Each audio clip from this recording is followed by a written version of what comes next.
Chapter 1. The coffee shop on Sacramento Street had bad lighting and worse acoustics. But it was the only place within walking distance of my studio apartment that didn't charge extra for oat milk. I'd been sitting in the corner booth for 47 minutes, scrolling through 7 years of bank statements on my phone, when the number finally stopped being abstract. $230,000. I counted the zeros 3 times. My thumb moved down the screen, month by month, the same transfer recurring like a Heorot beat.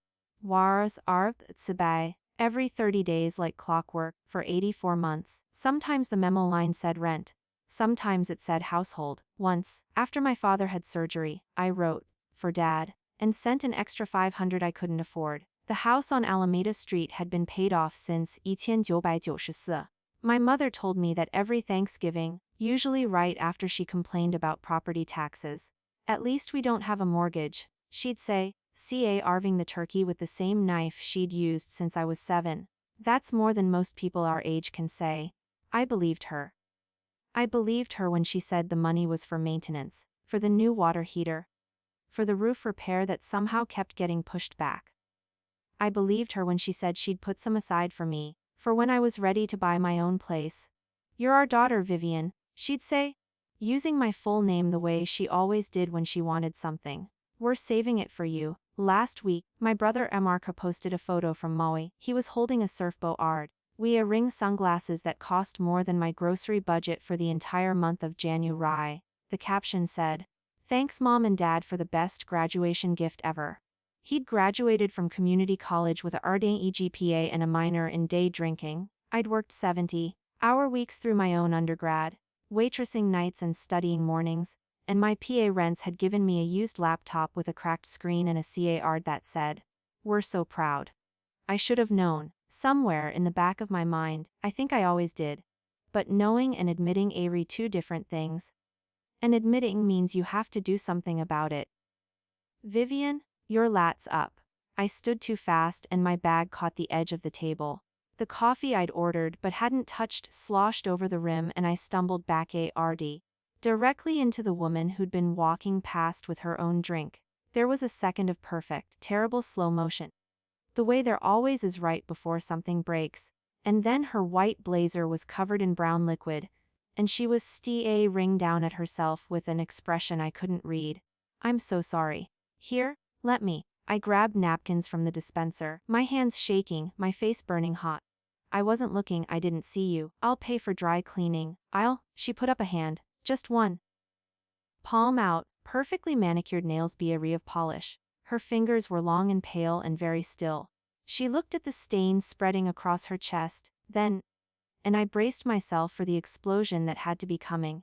People in white blazers that expensive don't get coffee dumped on them by strangers in thrift store sweaters and respond with calm. But she didn't yell. She just tilted her head and said, very quietly, "You look worse than I do. Sit down." I blinked. "What?"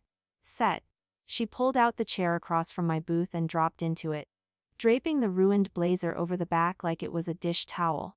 "I'm not going to bite you. If I was going to bite you, I'd have done it before you made me look like a Jackson Pollock painting. I'm Shenji." I stayed standing for another few seconds, frozen in the gap between fight and flight. Then my legs gave out and I sat. She was watching me with flat eyes that missed nothing. Up close, I could see she was beautiful in a way that wasn't trying to be. A mouth that didn't smile unless it meant it. No makeup except maybe mask. She looked like someone who'd never had to apologize for taking up space. I managed. "It's Gucci, spring collection, very limited, don't Sierra. I have 8 more at home." She leaned forward, resting her elbows on the sticky tabletop. "You were staring at your phone like someone died. Then you looked at your bank statements. Then you turned the color of sour milk. So either you're about to be evicted, or you found out your boyfriend's spending your savings on someone else, or something worse." Spill. My left eyebrow twitched. I could feel it, that stupid tic I'd had since childhood. The one that gave me away every time I tried to lie. I pressed my fingers to my forehead and shook my head. "It's nothing. I'm fine." "You lie when your left eyebrow jumps," she said flatly. "My ex-husband used to do the same thing. He was terrible at poker and even worse at fidelity." "What's your name?" "Lin Wei." The words came out before I could stop them. Something about the way she was looking at me made the story want to fall out of my mouth, like pennies from a torn pocket. Vivian, if you want the English version. My parents rotted calling me that when I was 8. They thought it sounded more American. Lin Wei, she repeated, and my name sounded different in her mouth. So, what happened? I opened my phone again. My thumb found the bank app without thinking. Muscle memory from 7 years of checking my balance every morning, before I bought coffee. I turned the screen to her and watched her eyes move down the transaction history. She didn't gasp. She didn't say, "Oh my God," or "That's terrible," or any of the things people were supposed to say. She just read silently, her expression never changing. And when she got to the bottom, she looked up and asked, "House paid off since 1994. And this isn't the first time." They asked for the first payment the month I moved out. I was 22. I'd just gotten my first real job. My mom said it would teach me responsibility. She said they were putting it in a savings account for me, for when I was ready to buy a place of my own. I laughed, and it came out wrong, too high and too cher.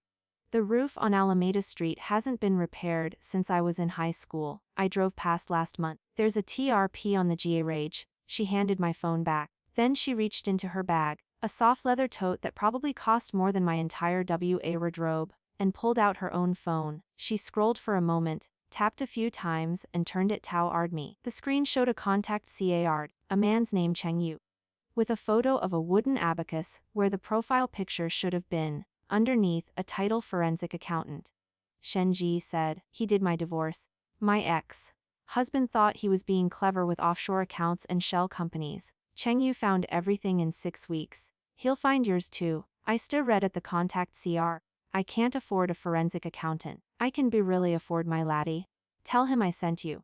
He'll charge you 10% of what he recovers, nothing if he finds nothing. That's the standard rate for clients who can't pay up front. It's how he got rotted. Back when he was just another guy with a calculator and a grudge against the system. That's still expensive. $230,000 is expensive," she said, and there was no pity in her voice. 10% of that is 23,000. That's a lot of money. But 23,000 is less than 230,000. And he might find more. I blinked. "More?" She shrugged one shoulder. "You said you have an ex. You mentioned him in passing, right before you ruined my blazer. My boyfriend wouldn't. Then you stopped and corrected it to ex, which means the breakup is recent.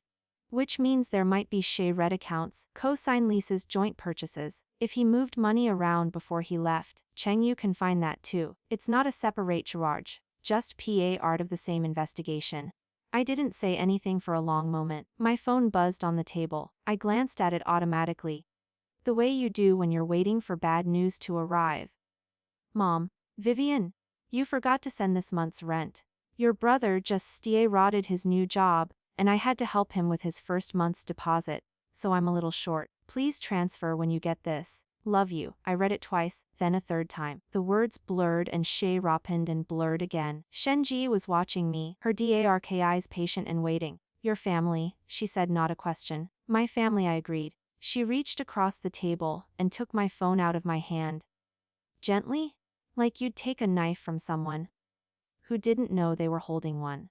She read the message over my shoulder, her lips pressing into a thin line. Then she handed it back. "Don't reply," she said. "Don't send her anything. Not a penny, not a text, not a smiley face. You ignore her until Cheng Yu gives you the full picture. Can you do that?" I looked at my phone screen.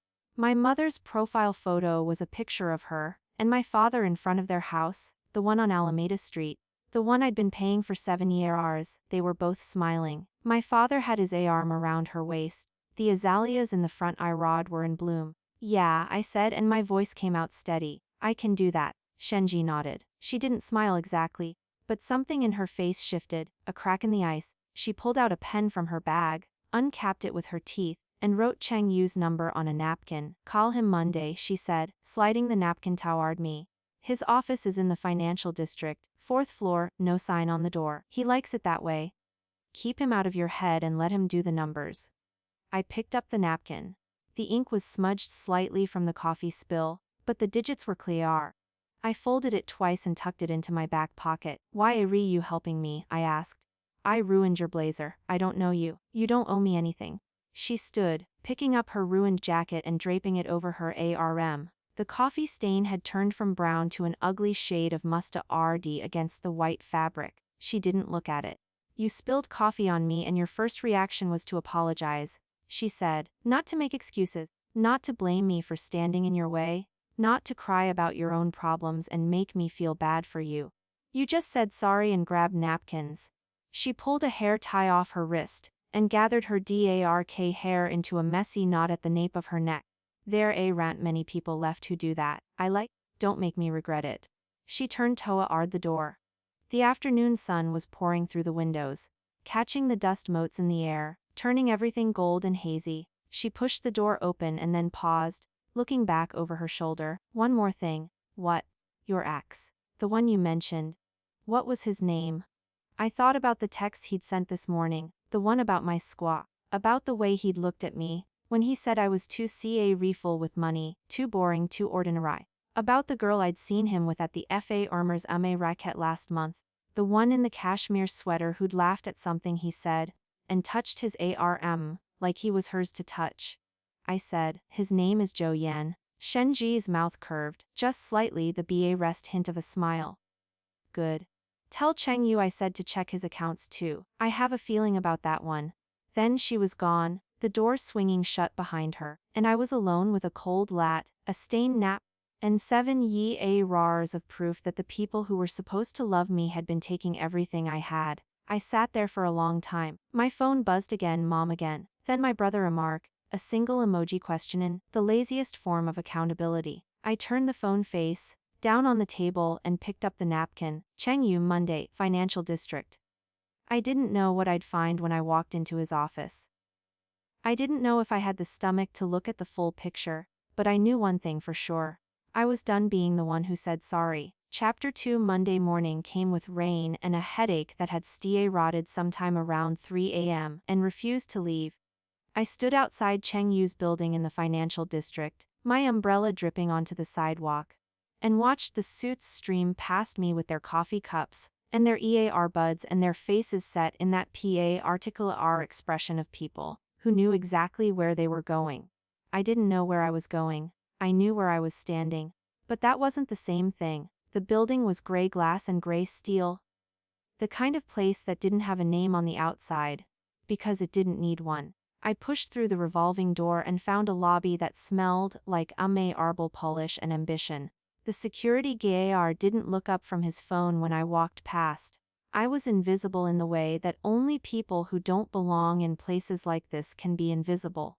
The elevator took me to the 4th floor. The hallway was quiet, beige carpet, the kind of neutral that was supposed to be calming, but just felt like death. I counted doors until I found the one with no sign. Just a number that matched the napkin in my pocket. I knocked. Come in. The voice was the same one I'd heard on the phone Friday, low and level and professionally uninterested. I pushed the door open and stepped inside. The office was smaller than I'd expected. One desk, one bookshelf stuffed with binders, no plants, no personal photos, no evidence that a human being actually lived here. The man behind the desk was younger than I'd pictured, maybe early 30s, with dark hair that needed a trim and glasses that kept slipping down his nose. He was wearing a button-down shirt with the sleeves rolled to his elbows, and he didn't stand when I walked in. Lin Wei, gesturing to the chair across from his desk. Set. I've been looking at your numbers. I sat. He pushed a stack of papers toward me, printouts of my bank statements, highlighted in yellow and pink and green, my own financial history laid out in color-coded rows. It was disorienting, seeing it like that, all those small sacrifices I'd made laid on someone else's desk. I pulled everything you sent me, he said. The transfers to your PA rents account are consistent. Same date every month, same amount, with a few exceptions for extra payments in December and around your birthday. Total disbursements over 84 months, 231,400. You said 230 on the phone. You were close, I nodded. My throw. Here's what I found that you didn't ask me to look for. He turned one of the sheets around so I could see it. A timeline, payments in, payments out, all color-coded in a way that made my head spin. Your PA rent's mortgage was paid off in 1994. That's what you told me, and I verified it. But they took out a home equity line of credit in Arni Ba, $80,000. They've been drawing against it steadily since then. I blinked. They have a second mortgage. They have a line of credit, he corrected. It's not quite the same thing. They don't have to make principal payments, just interest. But the interest is accruing, and the balance hasn't gone down. It's gone up. Why would they need a line of credit? They have no mortgage. Their property taxes are frozen because they're over 65. They have Medicare. They're not paying for anything. Cheng Yu leaned back in his chair. The glasses slid down again, and he pushed them up with his middle finger. A habit that looked so ingrained it was probably unconscious. That's the question, isn't it? Where did the money go? Your payments total $231,000. The halak is $80,000. That's over $300,000 in the last 7 years. And according to the public records I can access, they haven't done any major renovations. They haven't bought any property. They haven't taken any expensive vacations except the one your brother posted about, and that's maybe $10,000 if they went all out. He paused. I could feel the weight of what he was about to say. The money is going somewhere else. I'm still tracking it, but I wanted you to see the shape of the picture before I fill in the details. My phone buzzed in my pocket. I ignored it. I'd been ignoring it all weekend. Ignoring the texts from my mother and the passive-aggressive memes my brother had sent. Ignoring the voice in my head that kept whispering that maybe I was wrong, maybe there was an explanation, maybe they needed it more than I did. Show me, I said. Whatever you have, show me everything, he nodded. Then he reached into his desk drawer and pulled out another folder, thinner than the rest, and slid it across the desk. The label on the front said Zhou Yan in black marker. I took the liberty, Cheng Yu said.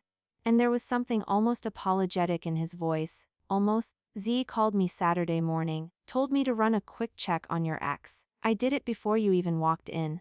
I read at the folder. You can't just. Actually I can. It's all public record. His address history, his vehicle registrations, his business filings, none of this is privileged. You dated him for 18 months. You lived with him for 6 of those months. And the two of you read a lease that's still active in your name. You had a financial relationship. That gives me standing. I opened the folder. The first page was a summa a sheet with dates and numbers that I didn't immediately understand. Then I saw the line that made my stomach drop. Co-signed Lisa and Arbeka month, split woosh. Term ended October Artianing Arshawu. Lin Wei's name remains on lease agreement. Zhou Yan's name was removed on December East, Artianing Arshu. 2 weeks after he told me he was moving out. 2 weeks after. Is this legal, I asked. He ring how shaky my voice sounded. Can you just take your name off a lease without the other person's signature? Not legally. Cheng Yu said. But he forged your signature. It's not a very good forgery, honestly. The signature expert I work with flagged it in about 5 minutes. But the landlord didn't check. And the lease is still binding. Which means you're responsible for the remaining 8 months of rent if he stops paying. I felt the air go out of my lungs. He stopped paying. He hasn't missed a payment yet, Cheng Yu said ruefully, but he's been late. Twice, and both times. The landlord sent a notice to both of you, because your name is still on the document. I found those notices in the court records. You can check your email for confirmation, but I'm guessing he probably deleted them before you saw them. He was right. I'd been getting eviction notices for an appartement I didn't live in, addressed to both of us, and I'd assumed they were spam or mistakes or some clerical error that would sort itself out. They hadn't sorted themselves out. There's more, I said. It wasn't a question. Cheng Yu nodded. He turned another sheet around. This one a spreadsheet with columns of numbers that looked like tax filings. Your ex-husband, ex-boyfriend, filed a business registration last year for a catering company. It's not incorporated yet, but he's been running it out of his new address, the one he moved into after he left you. So the catering company's initial funding came from 2 sources. One was a personal loan from his mother. The other was a transfer from a joint account that had both your names on it. The one you used to pay utilities. The one he told you he'd closed. I couldn't breathe. I literally couldn't get air into my lungs. I was sitting in a forensic accountant's office on a rainy Monday morning, running that my ex-boyfriend had stolen money from our joint account to fund a business I'd never even heard of, and my PA rents had taken everything I'd saved and turned it into What had they turned it into? Cheng Yu must have seen something in my face, because he stood up suddenly and walked around the desk. He put a glass of water in front of me. I hadn't seen him pour it. I hadn't seen him move. Drink, he said. You're white as paper. I drank. It was tap water liqueur. And it was the best thing I'd ever tasted. I'm not done, he said quietly, but I can stop if you need me to. No. The word came out rough, but it was firm. I need all of it, whatever you have. I need to know. He studied me for a moment, those dark eyes behind the slipping glasses, and then he nodded slowly. "'Kay. Then here's the PA rot you're really not going to like." He walked back to his desk and sat down. He picked up a different folder, this one thicker than the rest, and opened it to a page full of bank statements. Not mine, someone else's. "Your PA rents have been sending money to a third PA Roddy for the last 18 months. He said. Regular R transfers $3,000 a month to an account owned by a woman in Arizona. Her name is Liang Mei. She's 53 years old. She's been living in a house that your PA rents bought outright in Artianing Arshasen." I read at him. Who is she? That's what I'm still trying to figure out. But I found a property record that lists her as the sole owner of a house in Scottsdale. Purchase, $430,000. The funds came from a sale of stocks that your father owned. Stocks he'd been holding since 1990 war. He liquidated them in December of Artianing Arsha, transferred the money to a holding account, and then used it to buy that house for Liang Mei. I didn't have words. I just sat there, my hands wrapped around the water glass, and listened. "There's more," Cheng Yu said, and he almost sounded sorry. "Your father also set up a trust. It's not a big one, only about 50,000. But it's structured to pay out to Liang Mei's daughter, a girl named Mia. She's 15 years old. She lists your father as her Guy Rodian on her school forms." I heard myself make a sound, like a laugh and a sob mixed together. It was ugly and raw and I couldn't stop it. I repeated, "My father is someone's Gawa Rodian." Cheng Yu didn't say anything. He just sat there, his hands folded on the desk, waiting for me to catch up with what he'd just told me. Who'd never missed a single school play of mine? Who'd taught me how to ride a bike, and then scolded me when I got a B in algebra? Who told me I was the smart one, the responsible one, the one who would always be okay without help? He had another family, he had another daughter, and my mother had known, had helped him pay for it, had taken my money and funneled it to a woman in Scottsdale, who was raising my half-sister. I thought about my mother's texts, the casual reminders about rent, the way she'd always made me feel like I was the one who owed something, the one who had to prove I was worthy of being PA Rod of the family. "You don't have to decide anything right now," Cheng Yu said, his voice low. "I've put together a full report. You can take it home, read it slowly, figure out what you want to do. But I will tell you one thing, Lin Wei, this is actionable. You can sue them for fraud, you can demand restitution, you can go to the police if you want to press charges for the lease forgery. You have options." I looked up at him. The office was quiet except for the rain against the window. I could see my own reflection in the glass, pale and hollow-eyed, a stranger's face looking back at me. "My parents," I said slowly, "have been lying to me my whole life. My ex-boyfriend stole from me. My brother is out there in Hawaii, spending money I wronged, money I thought was going toward my future.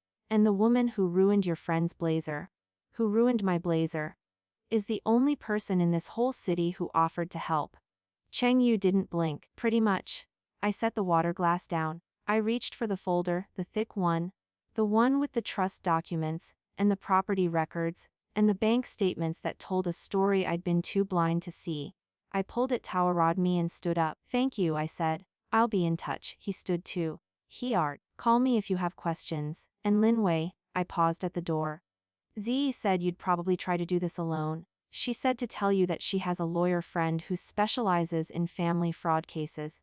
You can call her if you want. It's not a separate charge." I turned and looked at him. He was standing behind his desk, hands in his pockets, and there was something almost kind in his face. Something that made me want to cry and laugh at the same time. I said ruefully, "That I'm taking her lawyer friend's number.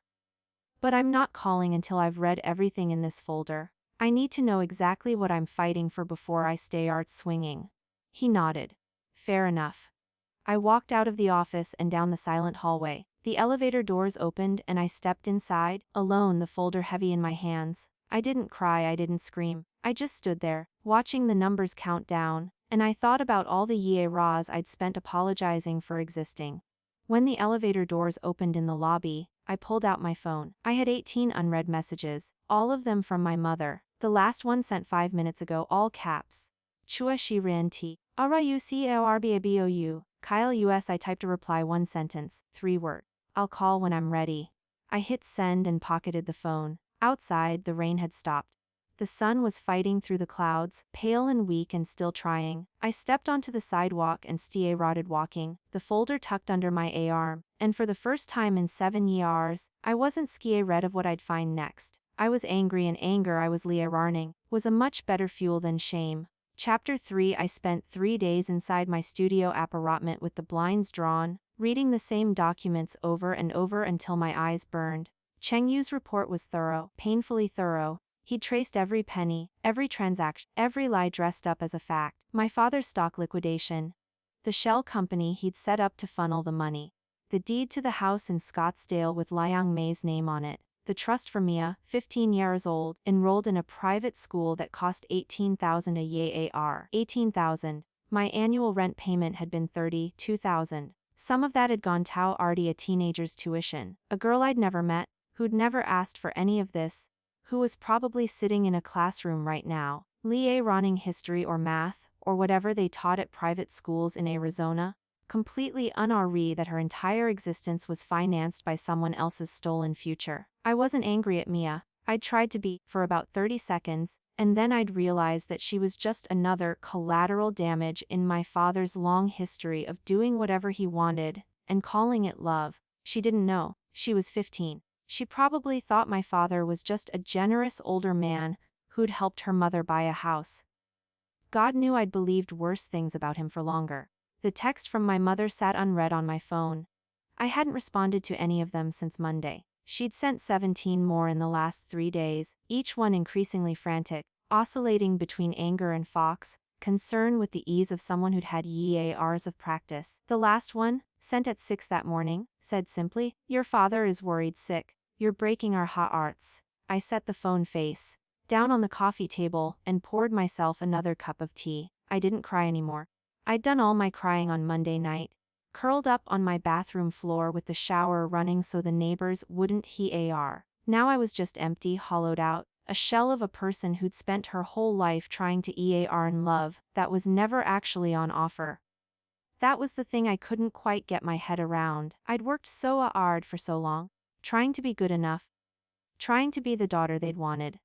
I'd sent them money when I couldn't afford groceries. I'd called every Sunday, listened to my mother complain about my brother's latest failure and my father's health problems, and I'd never once thought to ask where all that gratitude was supposed to go. I'd never once realized it wasn't coming. My phone buzzed again. I ignored it, and then it buzzed a second time, and then a third. That was weird. My mother wasn't a triple texter. She'd send one long message, maybe 2, and then wait for a reply. The buzzing stopped, and I let out a breath I didn't know I'd been holding. It started again. This time it was a call. I picked up the phone and read at the name on the screen. It wasn't my mother. It wasn't my brother. It was Cheng Yu, the last person I'd expected to hear from at 7:30 on a Thursday evening. I answered. "Hello, Wei." His voice was urgent. Nothing like the calm professional I'd met on Monday. "You need to come to my office. Right now. I found something. I just got home." Can it wait until morning?" "It can't. Trust me, you want to see this in person." "I'll send a CAR." He was sending a CR. My brain tried to process that and failed. "What's going on?" "Just get dressed and be ready in 15 minutes. The driver will have my name on a placard. Don't talk to anyone. Don't answer your phone. I'll explain when you get here." The line went dead. I stared at the blank screen for a full 10 seconds, then put the phone down and stripped off my pajamas with hands that were suddenly shaking. I didn't know what he'd found. I didn't know why it had to be tonight, with a CAR and a driver and all the drama of a spy movie. But something in his voice had made my stomach drop. And I wasn't about to sit here and wait for answers that weren't coming. I pulled on jeans, a sweater, the first coat I could find. My hair was a mess, but I didn't care. I grabbed my bag and my keys and I was out the door before the 15 minutes were up. The car was waiting at the curb, black sedan tinted windows. The driver didn't look at me. Just opened the back door and waited for me to climb in. I did, and he closed it behind me. And then we were moving through the city streets with the kind of smooth efficiency that only expensive cars have. The financial district was quieter at night. The office buildings were mostly dark. The sidewalks empty except for the occasional figure hurrying home. I stood in front of Cheng Yu's building, and the driver held the door for me, and I walked through the lobby and took the elevator up without anyone questioning my presence. Cheng Yu's office was lit like a Christmas tree when I walked in. Every lamp was on, the overhead light, even a portable desk lamp he'd dragged in from somewhere. He was standing in the middle of the room, his hair even more disheveled than it'd been on Monday. And there was a manic energy in his movements that I hadn't seen before. "Close the door," he said. I locked it. "Sit down." I sat. He didn't. He was pacing back and forth across the small office, his hands shoved in his pockets. The file folders were stacked on his desk in precarious towers. Some of them open to pages I couldn't see from where I was sitting. "Tell me what's going on," I said. "Your ski ring me." He stopped pacing and turned to face me. "I found the rest, the part I couldn't find on Monday. I stayed up the last 3 nights referencing records, talking to contacts, making calls I didn't want to make." He ran a hand through his hair. "Lin Wei, that house in Scottsdale. The one your father bought for Liang Mei. It's not the only one." I waited. My heart was pounding, but I waited. "There's another house in Nevada, bought in Arning in your brother's name. He's not living there, he's renting it out, collecting $3,500 a month in rental income that he's been hiding from the IRS.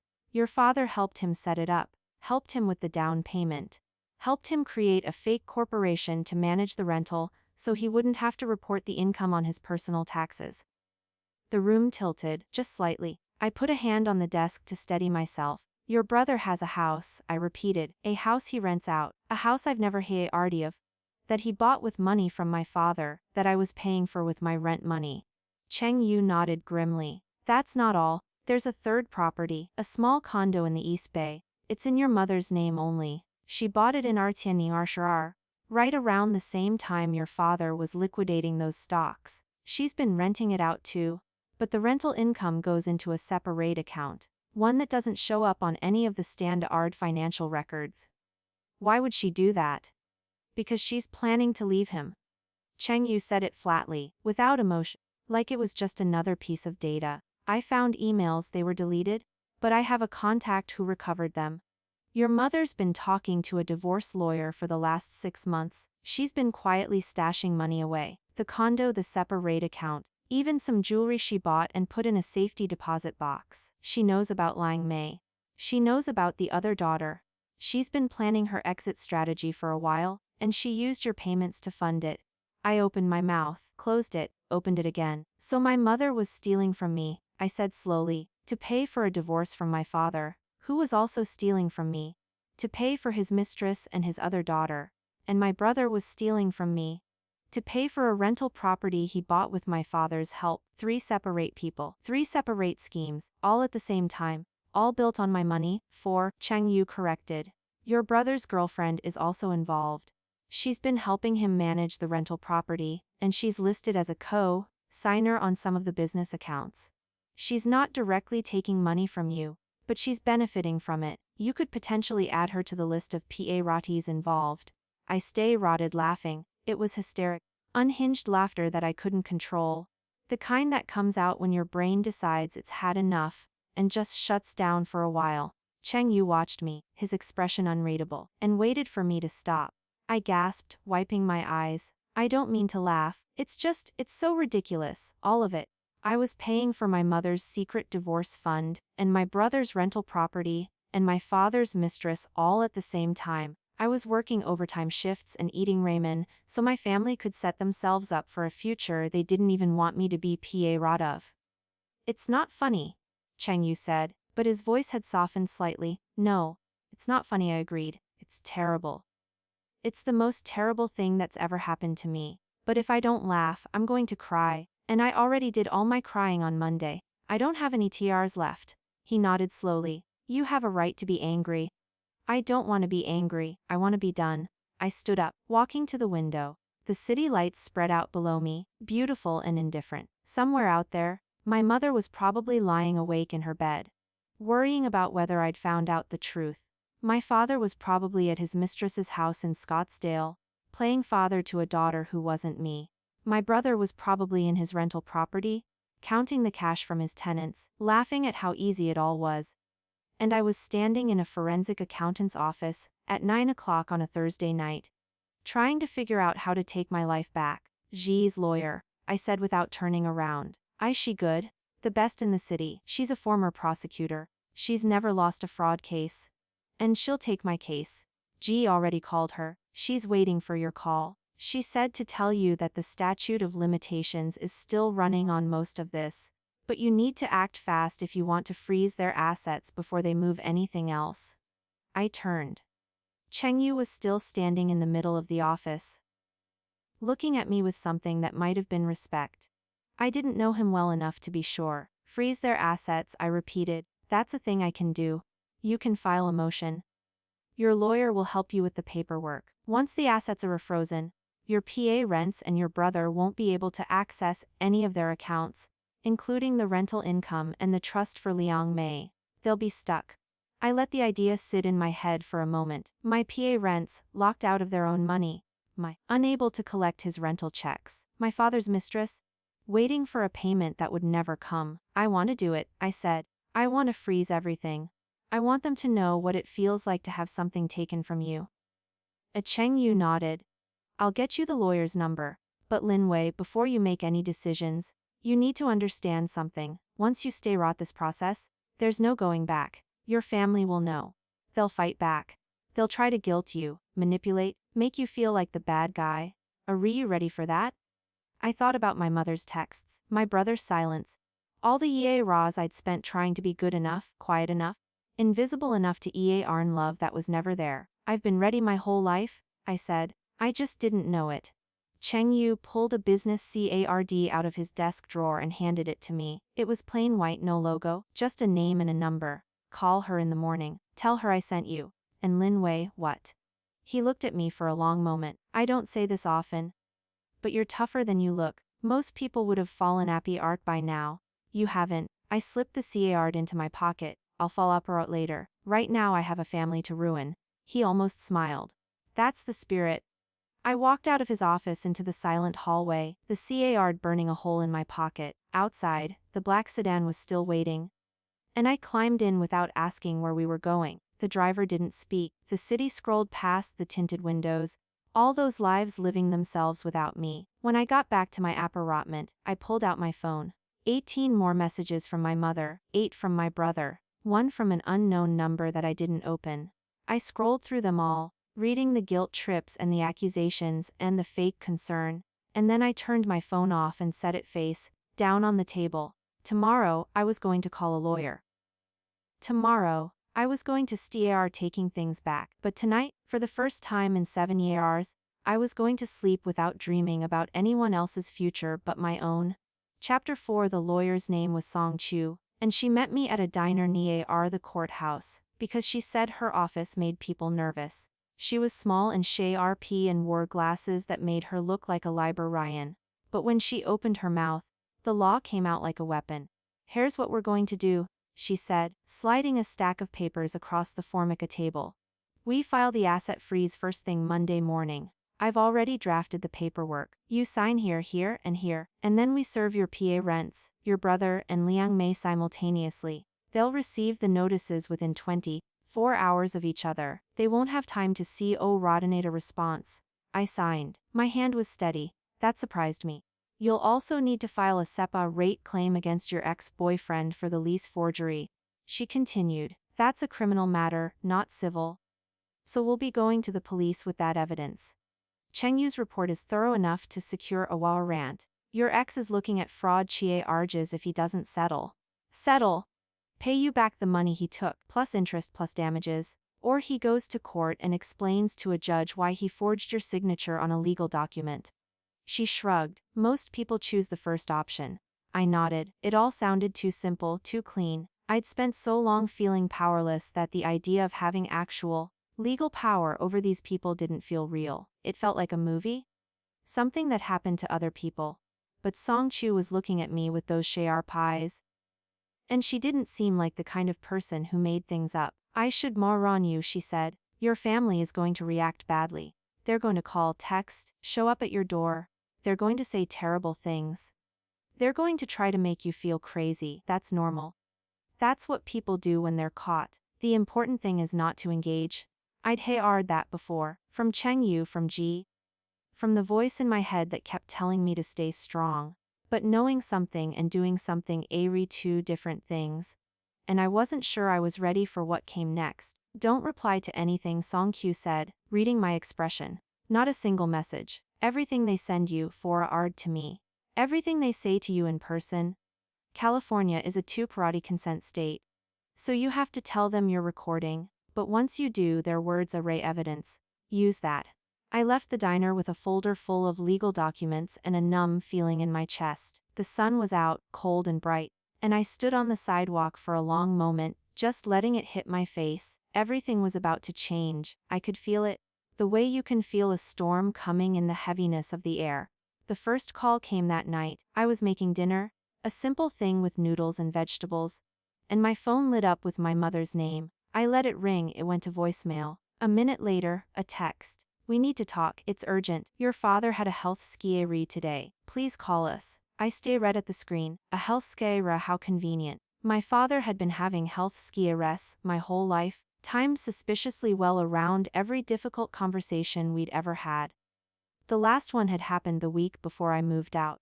When I'd told them I needed to stop sending so much money home. He'd gone to the emergency room with chest pains, and I'd sent an extra $1,000 to cover the hospital bills. I didn't call. I forwarded the text to Song Chu and turned my phone back off.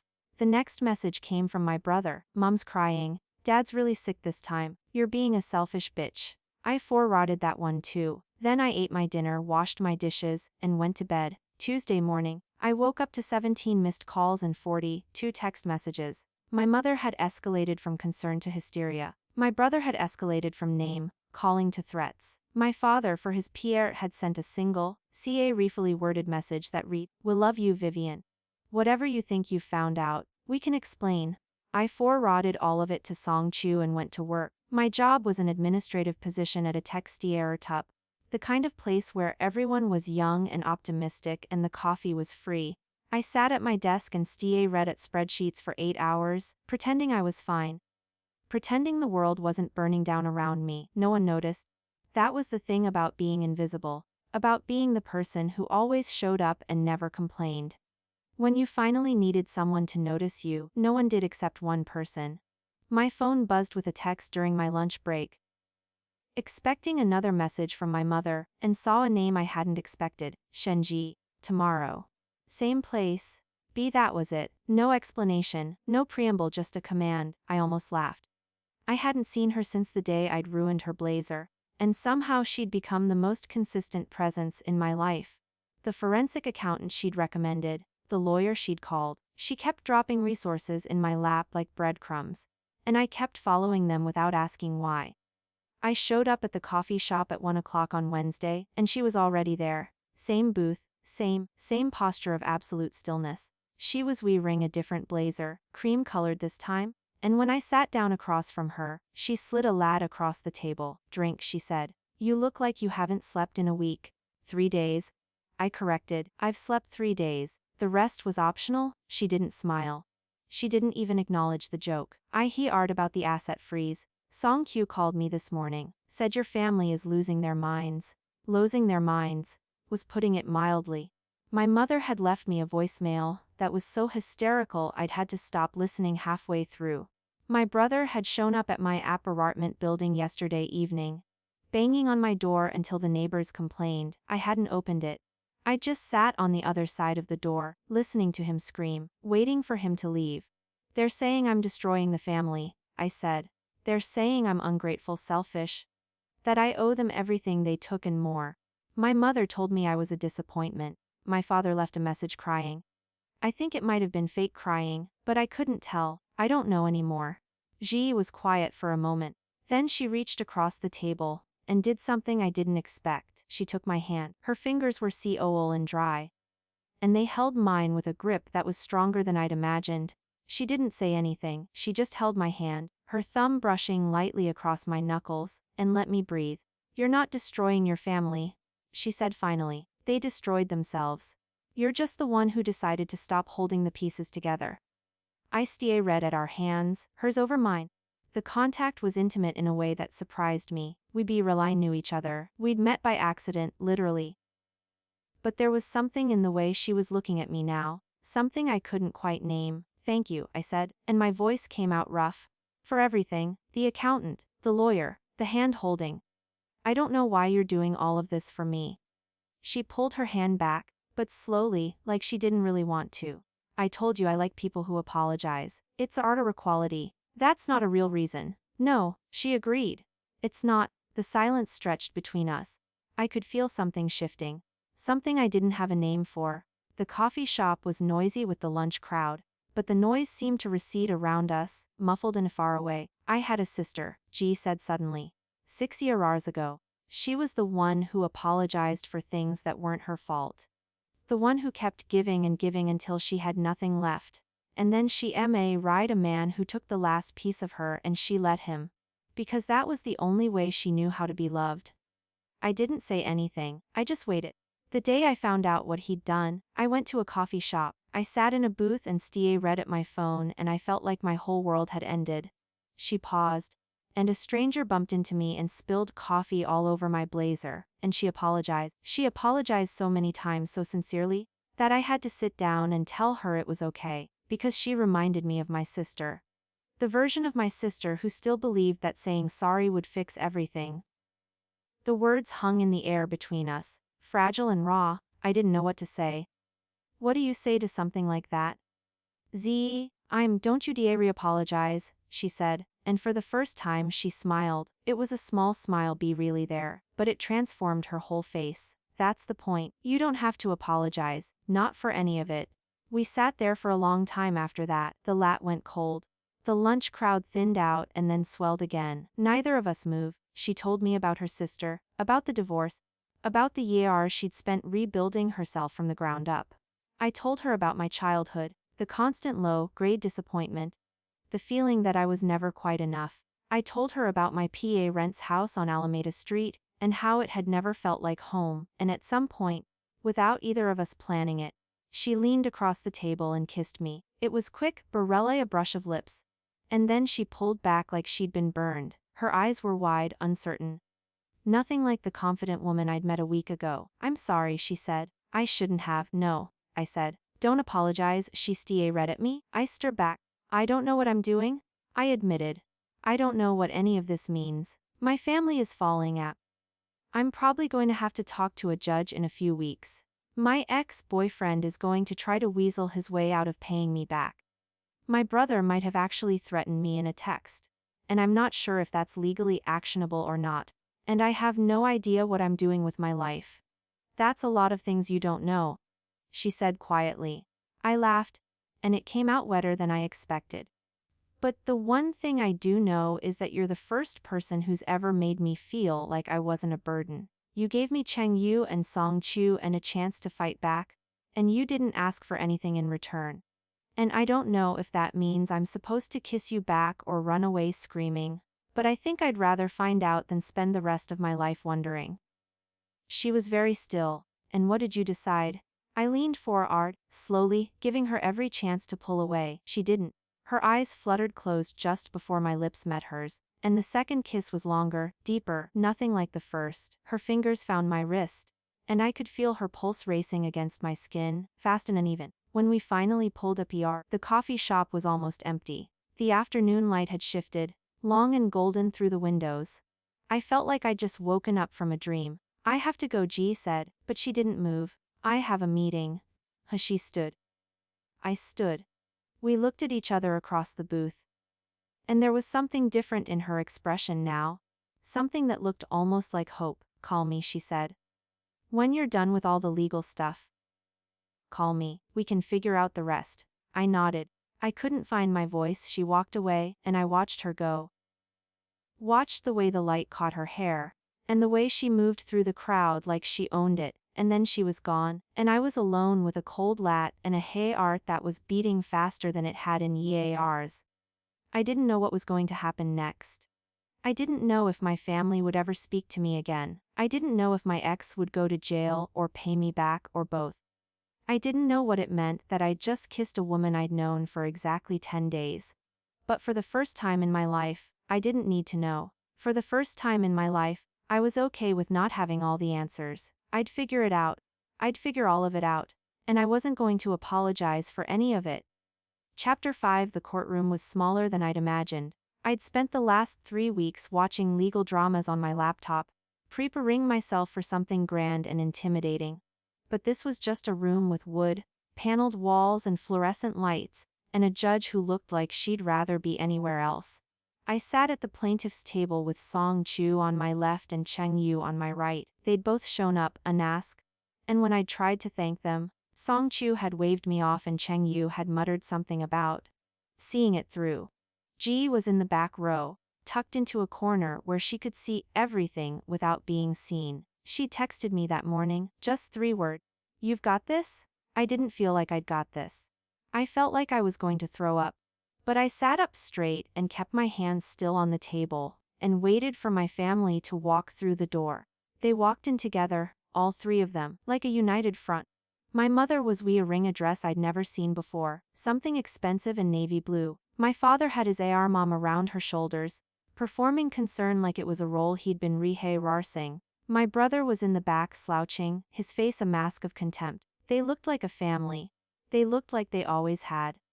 Like they were the victims and I was the villain. Song Q leaned over and whispered, "They're going to try to make you cry." "Don't." I nodded. I'd been practicing, every night, sitting in front of the mirror and saying the things I needed to say, until my voice stopped shaking. It wasn't working, but I was going to try anyway. The judge called the hearing to order. My parents' lawyer, a slick man in an expensive suit, stood up and started talking about how this was a family matter, how we should be handling this privately, how I was clearly going through some kind of mental health crisis. I listened to him paint me as unstable. A troubled daughter who'd turned on her loving parents for no reason.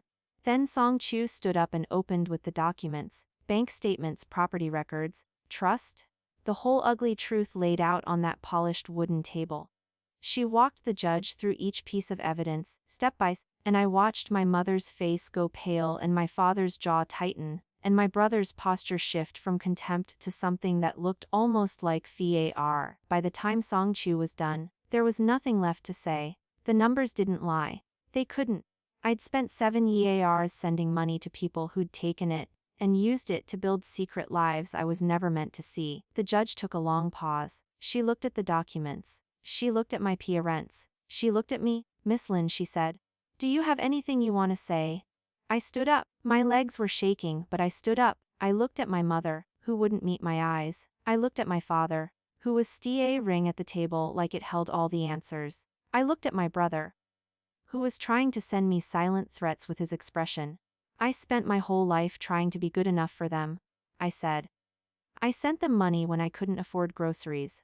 I called every Sunday and listened to them complain about everything I was doing wrong. I worked 70-hour weeks and ate ramen so I could send them checks that I thought were helping them. And they took everything I gave them, and they used it to build lives that didn't include me." My voice cracked. I took a breath and kept going. "I'm not asking for revenge. I'm not asking for them to go to jail. I'm asking for what's mine. That's all. I just want what's mine." The courtroom was silent. My mother was crying, ugly tears that smeared her mascara. My father had his hand over his face.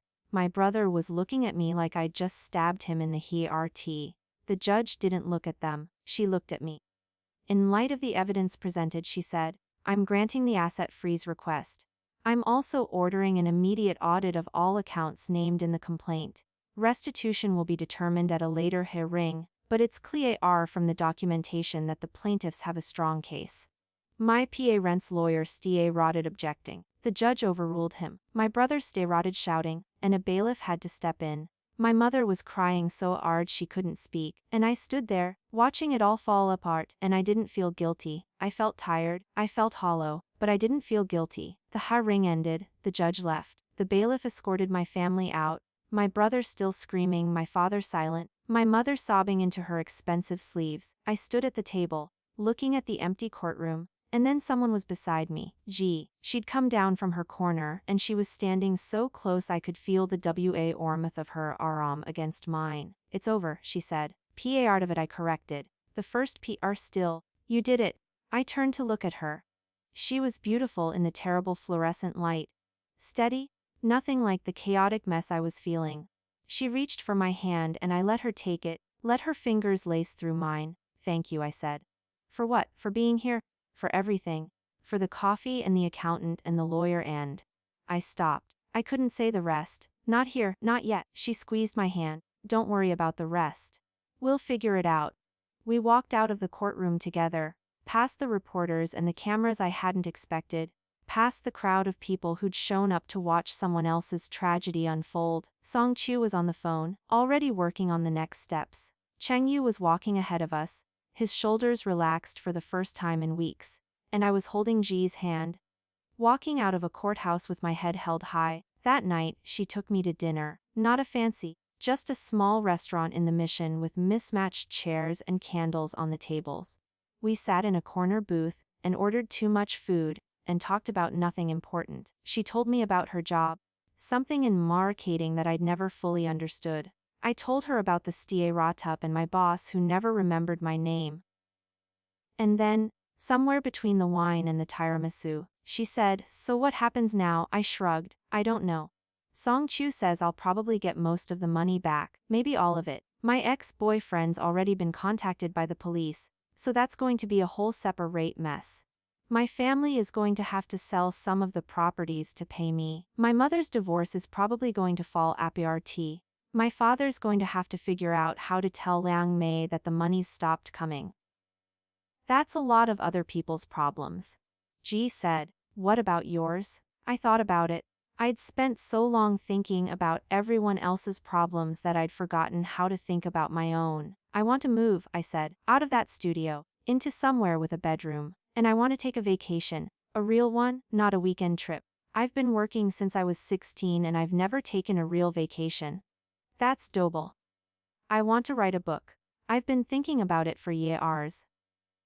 About what it's like to grow up in a family that doesn't want you. I think someone out there needs to read it. She nodded. What else? I looked at her across the table. The candlelight was flickering, catching the edges of her face. She was waiting for me to say something, and I realized I'd been waiting too. Waiting for permission to want what I wanted, I said. I want to see where this goes, you and me. I don't know what it means or where it's going, but I want to find out. She didn't say anything for a long moment, she just looked at me. And then she reached across the table and took my hand again. I'd like that, she said quietly. I'd like that a lot. 3 months later, I moved into a new apartment. It had a real bedroom and a balcony that faced the sunrise. My mother called me 3 times the day I signed the lease, and I didn't answer. My brother sent a long, rambling email about how I'd ruined his life, and I deleted it without reading past the first line. My father wrote a letter, by hand, on yellow legal paper, and I kept it in a drawer without opening it. I wasn't ready. Maybe I'd never be ready, but I was learning that I didn't have to be ready to start living. I just had to stay. Z came over the night I moved in. She brought a bottle of wine and a houseplant she said was impossible to kill. We sat on the new balcony, watching the city lights flicker to life, and she let me talk about everything I'd been through until my voice gave out. And then she kissed me again, slow and I let myself kiss her back without wondering what came next. The money came through a month later. Song Q called with the news, and I sat down in the middle of my new living room and cried for the first time in weeks. It wasn't enough. It would never be enough to undo what they'd done, but it was something. It was a beginning. I used part of it to start a savings account. I used part of it to buy a laptop and write the first chapter of that book. And I used the smallest part of it to buy a new blazer for Ji, white and expensive. The same kind I'd ruined that first day at the coffee shop. She laughed when I gave it to her. Laughed and hugged me and told me I was ridiculous. You didn't have to do this, she said, holding the blazer up. I know, I wanted to. She kissed me then, right there in the doorway of her apartment, and I let her. Because that was the whole point. I'd spent so long doing things I had to do. Now I was finally doing things I wanted to do. Some nights I still think about them. Who never Lee Rand How to Love Without Condition. Who built a whole secret life on top of my trust, my. Who was taught that he never had to earn anything. I wonder if they think about me, I wonder if they miss me, I wonder if they ever really saw me at all. But I don't let myself stay in that wondering too long. I have a life now, a real one.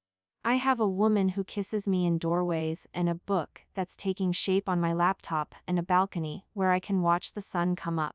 The family I was born into took everything I had and called it love. The family I built for myself, they gave everything back. And they never asked for anything in return except the one thing I was finally ready to give. Myself.